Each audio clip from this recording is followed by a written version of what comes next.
जय हिंद दोस्तों। आप सभी का स्वागत है राहुल जी के क्लासेस RGC में। जैसा कि आज हम लोग आज से शुरू करेंगे रसायन विज्ञान। रसायन विज्ञान के सवाल हम लोग देखेंगे बहादुर लोग, है ना। और रसायन विज्ञान के हम लोग सवाल आगे देखते हुए चलेंगे। जैसा कि फिजिक्स चल रहा था पिछले क्लास से, फिजिक्स का भी कुछ चैप्टर चलेगा और रसायन विज्ञान को, मतलब तीनों साइंस को मिला मिला के हम लोग बारी बारी से चलते रहेंगे। तो अगर क्लास को लाइक नहीं किए और क्लास को सब्सक्राइब नहीं किए तो सब्सक्राइब कर लेंगे, है ना, और अपने दोस्तों को पास शेयर करेंगे। चलिए तो आइए हम सवाल के जरिए हम लोग डील करते हैं। चलिए, पहली सवाल क्या बोल रहा है और ध्यान से देखेंगे। बोल रहा है कि नमूनिया के सृजन के काम में आने वाले गैस के नाम बताना है ना। तो कौन कौन होगा नमूनिया का सृजन, मतलब नमूनिया बनाने में कौन कौन सा गैस आएगा बहादुर लोग। तो नाइट्रोजन और हाइड्रोजन, कैसे नाइट्रोजन और हाइड्रोजन का होता है ना। अब जानते हैं कि नाइट्रोजन और हाइड्रोजन के मिश्रण से क्या बनाया जाता है, तो अमोनिया बनाया जाता है। कोई दिक्कत। आइए अगली सवाल देखते हैं कि पृथ्वी की पपड़ी में विशुद्ध रूप से पाए जाने वाली धातु, मैंने पृथ्वी पर जो पानी गिरता है तो पपड़ी उखड़ जाता है ना मिट्टी के, वही पपड़ी में बोल रहा है कि कौन सी धातु पाई जाती है। तो वही पपड़ी में बहादुर कौन धातु पाई जाती है, तो प्लेटिनियम। क्या चीज, तो प्लेटिनियम धातु पाई जाती है। कोई दिक्कत है बहादुर, कोई दिक्कत है तो बोल सकते हैं। प्लेटिनियम धातु पाई जाती है। चलिए आगे देखते हैं। पूरा जल का शुद्धतम रूप है, तो ये चारों में से कौन है बहादुर जल का शुद्धतम रूप। तो वर्षा का जो जल होता है ना, ये जल का शुद्धतम रूप है बहादुर, वर्षा का जल। कोई दिक्कत, वर्षा का जल शुद्धतम रूप में गिना जाता है। आगे बोला है कि पैरासीटामोल जो आप दवा खाते हैं, किस लिए खाते हैं, क्या है पैरासीटामोल, क्यों खाते हैं। तो पैरासीटामोल एक पीड़हार है, मतलब कि पीड़ा को हारने वाला दवा है बहादुर लोग। क्या है, तो एक पीड़ाहार दवा है ना, पीड़ाहार दवा है। कोई दिक्कत। आगे बोल रहा है कि क्लोरोमाइसिटिन जो है सी क्या है। तो क्लोरोमाइसिटिन आपको पूछ रहा है कि क्या है, तो ये आपको प्रतिजीवकनिक है बहादुर, प्रतिजीवनिक। क्या है, प्रतिजीवनिक, है ना, प्रतिजीवनिक है। एंटीबैक्टीरियल जो है बहादुर यही है। आगे बोल रहा है कि वनस्पति घी के औद्योगिक उत्पादन की प्रक्रिया में शामिल है। वनस्पति घी का जो औद्योगिक होता है वो इसमें कौन शामिल है, तो ये बहादुर अपचयन विधि से निकलता है। वनस्पति घी जो है ये किसके द्वारा निकाला जाता है, तो अपचयन से। अपचयन किससे बहादुर, तो अपचयन। कोई दिक्कत। अपचयन कहते हैं, या आमतौर पर बोल सकते हैं कि वनस्पति घी के उत्पादन या औद्योगिक उत्पादन को ही क्या बोलते हैं, अपचयन कहते हैं। कोई दिक्कत। आगे देखते हैं सवाल। बोल रहा है कि रासायनिक रूप से गन्ने की शर्करा, तो रासायनिक रूप से गन्ने की शर्करा है क्या, तो गन्ने की शर्करा एक सुक्रोज है। क्या है बहादुर, सुक्रोज है। हाँ, रासायनिक रूप से गन्ने की शर्करा क्या है, सुक्रोज है।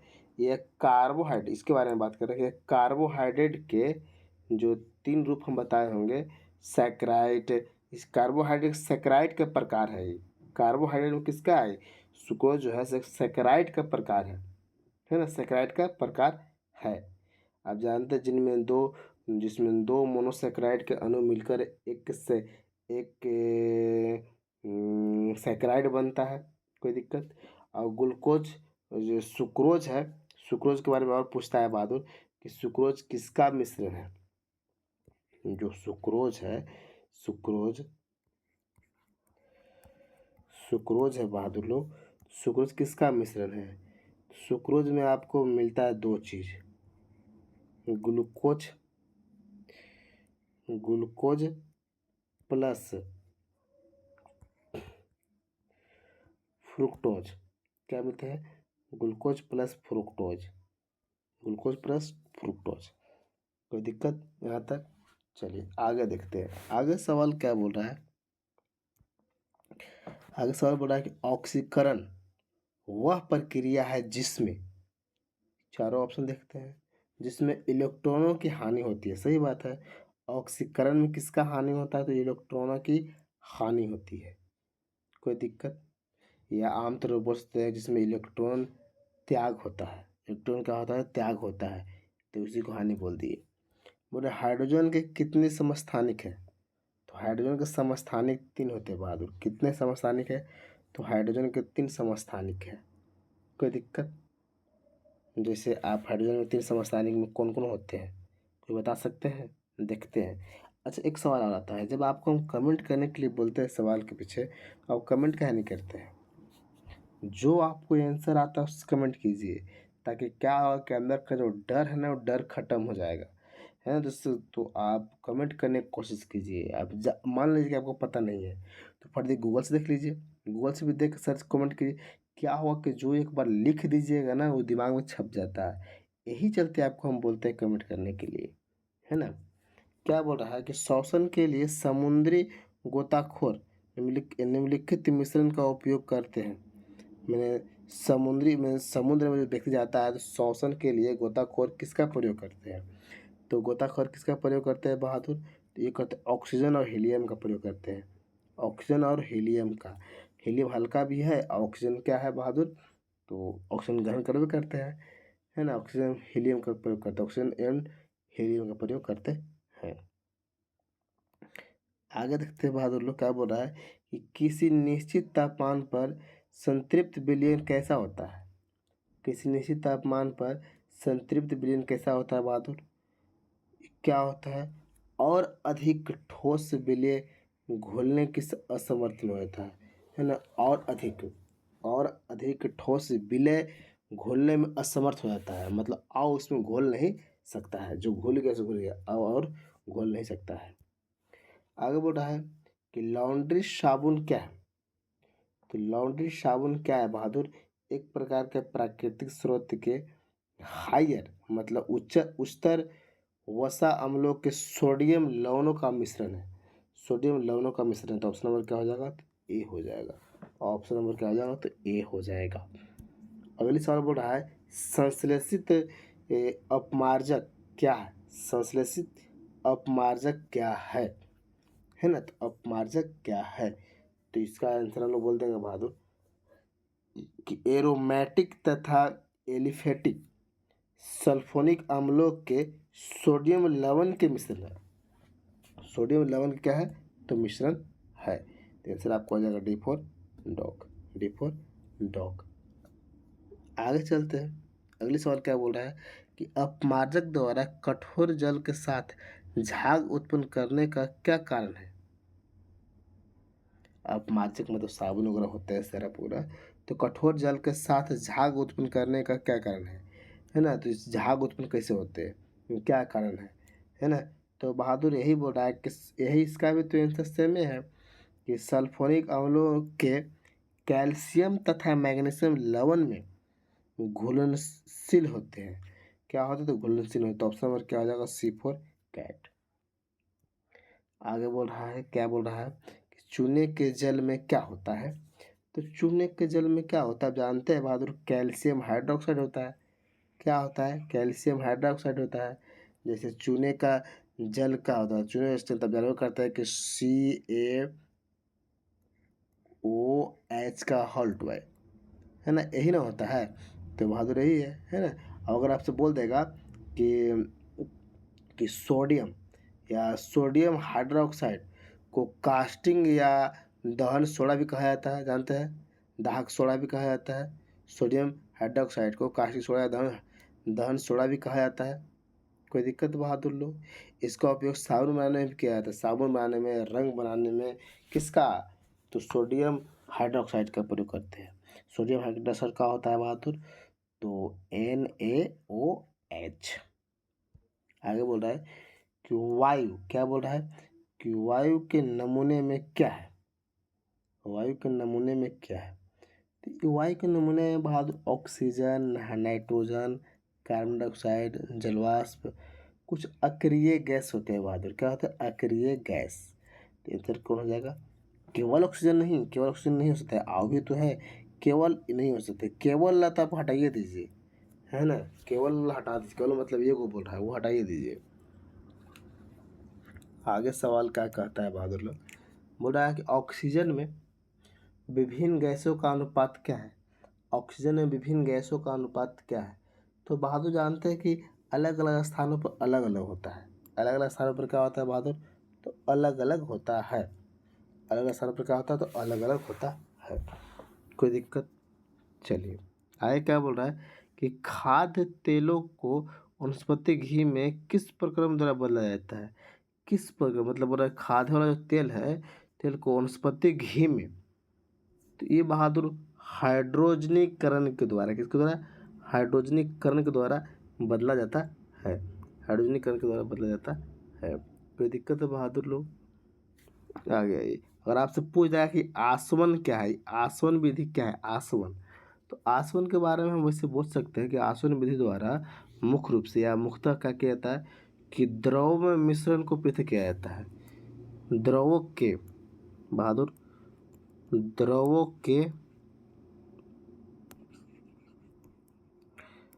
द्रवों के मिश्रण को पृथक किया, द्रवों के मिश्रण को क्या किया जाता है, तो पृथक थक पृथक किया जाता है, पृथक किया जाता है। कोई दिक्कत है बहादुर लोग। आगे चलिए सवाल क्या कर रहा है, लोहे की वस्तुओं में जंग क्या बनने से लग जाती है। लोहे की वस्तुओं में जंग क्यों लग जाता है, कहने का मतलब यही है। आप जानते हैं ना कि लोहा की वस्तु में जंग लग जाता है, तो क्यों लग जाता है बहादुर लोग, तो ये आपको बोलते हैं कि फेरस और फेरिक हाइड्रो ऑक्साइड का मिश्रण के कारण बहादुर हो जाता है ना, मिश्रण के कारण, हाइड्रो ऑक्साइड के मिश्रण के कारण हो जाता है। अगली सवाल क्या बोल रहा है कि वायु में नाइट्रोजन का क्या महत्व है। वायु में नाइट्रोजन के क्या महत्व है। सवाल तो जबरदस्त बोल दिया भाई कि वायु में नाइट्रोजन का क्या महत्व है ना। तो आप सभी लोग जानते हैं कि वायु में नाइट्रोजन का महत्व क्या है। बात ऑक्सीजन को तनु करती है, जो कि अन्यथा शुद्ध अवस्था में अत्यंत क्रियाशील है। तो आंसर कौन हो जाएगा, तो बी फोर बॉल हो जाएगा, बी फोर बॉल हो जाएगा। अगली सवाल क्या कह रहा है बहादुर, थोड़ा देखेंगे ध्यान से और अच्छे से समझेंगे। न बोला कि दो विलयनों को कब आइसोटोनिक कहा जाता है। कब आइसोटोनिक कहा जाता है बहादुर लोग, दो विलयनों को कब कहा जाता है, जब, कब बहादुर, जब उनका प्रसरण दाब समान हो। उसका प्रसरण दाब क्या हो, समान हो, तब ये बहादुर बोला जाता है। कोई दिक्कत, तब बहादुर बोला जाता है। कोई दिक्कत यहाँ तक समझने में है तो बोलिए। आगे क्या बोल रहा है कि गैस एनसीओ के द्वारा किए जाने वाले सिलेंडरों में रसोई गैस का रूप क्या है। रसोई गैस का रूप क्या है, मतलब इसमें रसोई गैस का रूप क्या है, तो सिंपल तो बोल दिया कि रसोई गैस एक तरल रूप में होता है। रसोई गैस क्या होता है, एक तरल रूप में रहता है ना बहादुर लोग। रसोई गैस क्या होता है कि तरल रूप में। चलिए अगले सवाल बोल रहा है कि रसोई गैस किसका मिश्रण है। जो रसोई गैस होता है वो किसका मिश्रण है, तो इसका तो हर व्यक्ति जानते हैं बहादुर कि प्रोपन और ब्यूटेन और प्रोपेन होता है। ब्यूटेन और प्रोपेन का होता है, ब्यूटेन और प्रोपेन का। तो एक सवाल आपसे पूछ रहे हैं कि रसोई गैस जो होते हैं उसमें बहादुर क्या चीज़ मिलाया जाता है कि लीक होने के बाद हमको पता चलता है गैस लीक हो गया है। क्या चीज़ मिलाया जाता है, आप कमेंट करेंगे। क्या चीज़ मिलाया जाता है बहादुर उसमें कि जिसकी वजह से हमको पता चलता है कि गैस लीक कर गया है, गैस लीक कर गया है। चलिए जो चीज़ आपको बताना है ना उसका हम सूत्र लिख देते हैं, C5H5SH, एस लिखा हुआ है ठीक है ना, एस है ठीक है। इसका नाम बता दीजिए बहादुर, वही आपसे कमेंट कर लग रहे हैं, है ना। इसका नाम बता दीजिए, ये 5 नहीं है, ये आपको एस है बहादुर, एस ठीक है, एस। इसी का बहादुर आपको नाम बता देना है जो आपसे पूछे हैं। देखते हैं कौन कौन कमेंट करते हैं। चलिए आगे देखते हैं। बोला है कि अब्रक क्या है? अब्रक जो है सो है क्या? अब्रक, तो अब्रक के बारे में अगर बात करते हैं कि अब्रक तो बहादुर ऊष्मा का अच्छा तथा विद्युत का खराब चालक है। सही बात है। ऊष्मा तो अच्छा पार करता है, लेकिन विद्युत अच्छे से नहीं पार करता है, खराब है ना? विद्युत खराब है, कोई दिक्कत।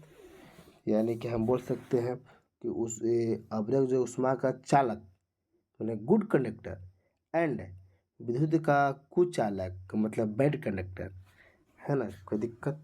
चलिए आगे बोल रहा है कि एंजाइम कैसे कैसे पदार्थ है? कैसे पदार्थ है? कैसा पदार्थ है एंजाइम? एंजाइम एक प्रकार के जटिल है और क्या? एंजाइम एक प्रकार के जटिल कार्बनिक पदार्थों को रासायनिक पदार्थों में बदलता है। क्या करता है? कार्बनिक पदार्थों को रासायनिक पदार्थों में क्या करता है बहादुर लोग? तो बदलता है, बदलता है। कोई दिक्कत। आगे क्या बोला है कि बिजली के बल्ब के अंदर कौन सी गैस होती है? बिजली के बल्ब के अंदर कौन सी गैस होती है? तो नाइट्रोजन होती है बहादुर। कौन सी होती है? तो नाइट्रोजन। बिजली के बल्ब के अंदर कौन सी गैस होती है? तो नाइट्रोजन। नाइट्रोजन गैस होती है। अगर इसके बारे में दो चार फैक्ट और अगर बात करते हैं कि नाइट्रोजन गैस होती है, तो बिजली के अंदर अक्रिय गैस आर्गन भरी होती है। क्या होती है? अक्रिय गैस अगर बोलेंगे तो आर्गन भरी होती है। बहुत अच्छे से समझ गए। और बल्ब का फिलामेंट जो होता है ना बहादुर, टंगस्टन के बना होता है। बिजली का बल्ब का जो फिलामेंट होता है उसका किसका बना होता है? तो टंगस्टन का बना होता है। चलिए यहाँ तक तो तीन चार चीज़ डिस्कशन हो गया। और जो डिस्कशन करते हैं उसको लिखिए, है ना? कॉपी पे लिखा कीजिए, नहीं तो फिर टाइम पास है और का। सिर्फ सिर्फ ऑब्जेक्टिव सवाल अगर देख के याद करते हैं तो बड़ा दिक्कत है। लिखा भी कीजिए। आगे क्या बोल रहा है कि जंग लगे हुए लोहे का वजन बिना जंग लगे हुए वजन से क्या होता है? मतलब कहने का मतलब कि एक जंग लगा हुआ वजन है, क्या बोला? जंग लगे हुए लोहे की वजन बिना जंग लगे हुए वजन से क्या होता है? दूंगा एगो जंग लगा हुआ है, एगो बिना जंग लगा हुआ है, तो दोनों में क्या परिवर्तन होगा बहादुर? क्या परिवर्तन होगा? आप सभी लोग जानते हैं कि कुछ अधिक हो जाती है। क्या होता है? कुछ अधिक हो जाती है। क्या होती है? कुछ अधिक। मतलब कि जंग लगे हुए लोहे का वजन बिना जंग लगे हुए वजन से क्या हो जाती है? ये अधिक हो जाती है। मतलब जंग लगा हुआ है, बिना जंग लगा हुआ है, तो ये जो जंग लगल है ना, इससे क्या हो जाएगा? इससे ये अधिक हो जाएगा। मतलब ये अधिक हो जाएगा, है ना? जो जंग लगा हुआ है वो ज़्यादा अधिक हो जाएगा। आगे बोला कि परम शून्य ताप क्या है? हालांकि इसके बारे में आपको पता है कि परम शून्य ताप जो है सैद्धांतिक रूप से बहादुर न्यूनतम संभव तापमान है। न्यूनतम क्या है? संभव तापमान है। न्यूनतम संभव तापमान है। कोई दिक्कत। और आप जानते हैं कि तापमान का वह पैमाना जिसमें -200, आप जानते हैं कि तापमान का वह पैमाना जिसमें -200 -273 डिग्री सेल्सियस को शून्य माना जाता है, उसी को परम ताप कहलाता है। ये क्या बोलते हैं? परम ताप। या फिर सुन लीजिए, परम ताप कहते किसको है? आमतौर पर बोल देता है कि ताप मापने का वह पैमाना जिसमें -273 डिग्री सेल्सियस को शून्य माना जाता है, उसी को क्या बोलते हैं? परम ताप बोलते हैं, परम शून्य ताप बोलते हैं। कोई दिक्कत। आगे क्या बोल रहा है कि ईंधन के जलते समय उसमें जो कार्बन और हाइड्रोजन मौजूद होते हैं वे क्या होते हैं बहादुर लोग? तो वे क्या होंगे? तो वे आमतौर पर बोल सकते हैं कि कार्बन डाइऑक्साइड और जलवाष्प बन जाते हैं। जो इसमें हाइड्रोजन जो होते हैं मौजूद होते हैं किस रूप में? तो कार्बन डाइऑक्साइड और वाष्प जल में क्या हो जाते हैं? तो बदल जाते हैं। सवाल को पढ़िएगा ना तो मज़ा आएगा। लॉजिकल सवाल है एकदम। और सवाल ऐसा ही आपको एग्जाम में पूछता है, तब सीधा सीधे लॉजिकल पूछता है एकदम, है ना? किताब से रटे रटावा सवाल नहीं मिलता है एग्जाम में। अब पहले का एग्जाम खत्म हो गया है, अब रटा रटावा से काम नहीं चलेगा। उसको समझे पड़ेगा सवाल के। समझ गए तो मज़ा आएगा, है ना? ना समझे तो फिर तो ये जिंदगी। चलिए आगे देखिए, अगला सवाल क्या है? वातावरण में सर्वाधिक मात्रा में पाए जाने वाली गैस कौन है? कोई बता दीजिए। अब इस सवाल अगर ना कमेंट कीजिएगा तो फिर तो बहुत मरनी है पढ़ाई के मामले में, टाइम पास है ना। तो वातावरण में सबसे ज़्यादा कौन है, तो नाइट्रोजन है बहादुर। चलिए कितना परसेंट है, देखते हैं कौन कमेंट करते हैं कितना परसेंट है। चलिए अगली सवाल देखते हैं कि लोहे के पाइपों को संक्षारण से बचाने के लिए, संक्षारण से बचाने के लिए उसके ऊपर जस्ते की परत चढ़ाई जाती है। तो यह प्रक्रिया क्या कहलाता है भाई, ऐसे क्या बोलते हैं, मैंने लोहा पर ऊपर से उसको पेंट कर दिए, तो ये क्या कहलाता है, वो करने पेंट करने का विधि क्या कहलाता है ना। तो गैल्वेनीकरण, क्या बोलते हैं, गैल्वेनीकरण बोलते हैं। क्या बोलते हैं, तो गैल्वेनीकरण बोलते हैं। कोई दिक्कत है बहादुर तो बोलिए। अगली सवाल क्या बोल रहा है कि पशुओं की हड्डियों तथा दांतों में मुख्य रसायन पदार्थ है। हाँ, तो क्या है रसायन पदार्थ बहादुर, तो कैल्शियम फास्फेट है। क्या है, तो कैल्शियम फास्फेट, कैल्शियम फास्फेट है ना। क्या पाया जाता है, तो कैल्शियम फास्फेट पाए जाते हैं। अगली बोल रहा है कि रासायनिक रूप में शुष्क हिम में ड्राई आइस है। तो क्या है बहादुर, ड्राई आइस क्या है, ड्राई आइस क्या है बहादुर, तो इसका हम लोग, या ड्राई आइस क्या है, तो ये बहादुर एक प्रकार का ठोस कार्बन डाइऑक्साइड है। क्या है, तो ठोस कार्बन डाइऑक्साइड है बहादुर, ठोस कार्बन डाइऑक्साइड है। कोई दिक्कत। चलिए तब आगे चलते हैं। अगली सवाल क्या बोल रहा है कि सामान्य सामान्य वायु के नमूने में उपस्थित नहीं होने वाली गैस है। कौन है बात जो नहीं उपस्थित रहते हैं या नहीं उपस्थित होने वाले गैस है ना। तो क्लोरीन है बहादुर लोग। कौन है, तो क्लोरीन। कौन है, तो क्लोरीन। कौन है, तो क्लोरीन है। आइए अगले सवाल बोल रहा है कि उत्प्रेरक वह पदार्थ है जो, उत्प्रेरक वह पदार्थ है जो, मतलब क्या, घर जाओ नहीं, उत्प्रेरक वह पदार्थ है जो रासायनिक अभिक्रियाओं की चाल को बदल देता है। क्या बोलता है, रासायनिक अभिक्रियाओं की चाल को या स्पीड को बदल देता है बहादुर। क्या कहता है, तो बदल देता है। कोई दिक्कत, कोई दिक्कत है तो बोलिए। आइए अगली सवाल क्या कह रहा है, तो ध्यान देंगे कि कार्बन का न्यूनतम मात्रा होती है। कार्बन का चारों में से कौन में कार्बन की न्यूनतम मात्रा है बहादुर, यही पूछ रहा है। तो पिटवा जो लोहा है ना, इसमें कार्बन का मात्रा बड़ी कम होता है ना। पिटवा लोहा में कार्बन का मात्रा क्या होता है, बहुत कम होता है। तो कितना होता है बहादुर लोग, तो इसमें कितना होता है, तो पिटवा जो लोहा है बहादुर, आमतौर पर क्या बोले कि पिटवा जो लोहा है, पिटवा लोहा में तो आपको पता होगा कि पिटवा लोहा में बहादुर कि कार्बन की मात्रा 0.12 से लेकर 0.25% तक होता है। कोई दिक्कत, इतना तक होता है बहादुर इसमें। और अगर वही इस्पात में बोल देंगे, लो इस्पात में या कुछ अलग में, चलो ढलवा लोहा को दे ले ऑप्शन में कि ढलवा लोहा जो है बहादुर, ये ढलवा लोहा में कितना होता है, तो 2.5% होता है ढलवा लोहा में होता है बहादुर लोग। इस्पात में जानवे करते हैं 0.25 से लेकर, मैंने 0.25 से लेकर 1.15 तक, 1.5 तक ला, मतलब कि इस्पात में अगर बोल देंगे, इस्पात में तो 0.25 से लेकर 1 पॉइंट इतना तक होता है कार्बन होता है बहादुर, है ना। चलिए समझ में आ गया। अगली सवाल क्या बोल रहा है, और चलिए आज का ये लास्ट सवाल रखते हैं और अगले क्लास में मिलेंगे। क्या सवाल बोल रहा है, कोयले की खानों में कार्बनिक तत्वों से, कोयले की खानों में कार्बनिक तत्वों के सड़ने से बनने वाला मार्स गैस कौन सा, कोयला खदान में जो सड़ जाते हैं तो मार्स गैस से कौन बनेगा, मार्स गैस। तो आप सभी लोग जानते हैं बहादुर कि मीथेन क्या बनता है, तो मीथेन बनता है बहादुर। कौन सा गैस बनता है, तो मीथेन गैस बनता है। तो चलिए आज का सवाल इतने रहा बाबू लोग, और हम लोग अगले क्लास में मिलेंगे। तो अभी तो हम लोग चल रहे थे रसायन, रसायन के बाद बहादुर फिजिक्स चल रहे थे, रसायनों आ गए, बायोलॉजी आ गए, तीनों को मिला कर सवाल डालेंगे। सवाल हमको टारगेट है, बहुत सारा सवाल टारगेट है, मतलब 1300-1500 के आसपास हम सवाल करेंगे सब मिलाकर। तो क्लास कैसा लगा? अगर लाइक करते हैं तो हम समझेंगे क्लास अच्छा लगा, और सब्सक्राइब नहीं किए तब क्या करेंगे? सब्सक्राइब करेंगे। ये मेरा चैनल है ना? तो मिलते हैं क्लास में। धन्यवाद।